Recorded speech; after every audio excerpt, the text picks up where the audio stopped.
Confidently ہم ان عاملوں کو پکارتے ہیں. یار میں نے شف سرکار سے گلے ملا میں کہ بہرحال انسانیت کے ناطے جب کوئی ملتا ہے تو آپ ملتے ہیں. میں نے کہا ایک پھونک ہم پہ بھی لگا دو یار. شف سرکار کا اچھا کمال ہے, دونوں ہنس رہے ہیں. مجھے ہنس اس لیے رہا تھا کہ یہ ہو کیا رہا ہے, واٹس گوئنگ آن, کس پہ, یعنی 180 ڈگری آپس میں کیا کر رہی ہیں, ملاقات کر رہی ہیں. تو میں نے کان میں کہا ایک پھونک ہمارے بھی لگا دو یار. تو ہاں شف سرکار آگے کیوں بیٹھی تھی میں بتانا ہی بھول گیا. یہ تو میں بھول ہی گیا.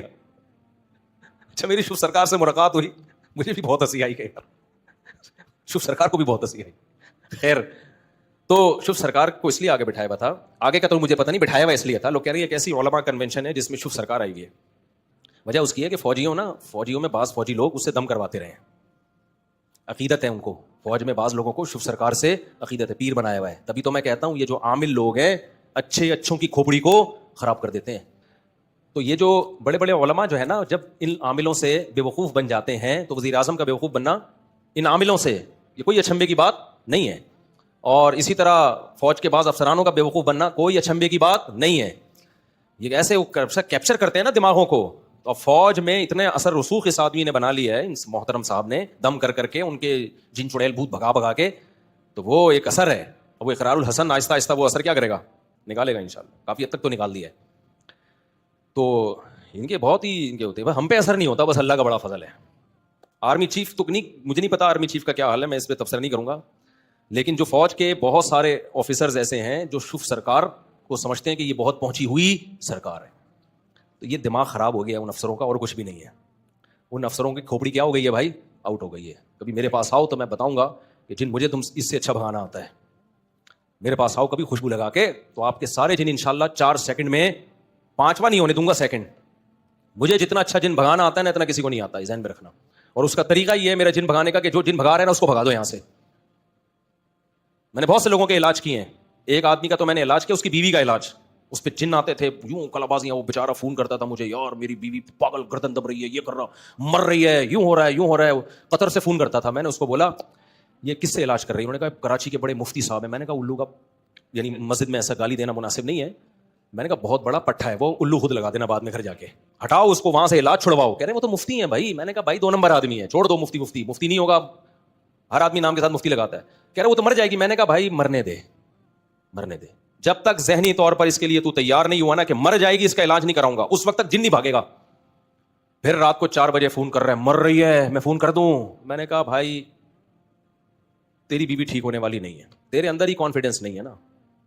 کہہ رہا میں مفتی صاحب کو فون کرتا ہوں تو ٹھیک ہو جاتی ہے. میں نے کہا بھائی یا تو اس کو عشق ہو گیا مفتی صاحب سے, ہاں بڑے بڑے عشق کے واقعات ہوتے ہیں, یا یہ کہ وہ مفتی ہی جن بھیج رہا ہے اس کے اوپر.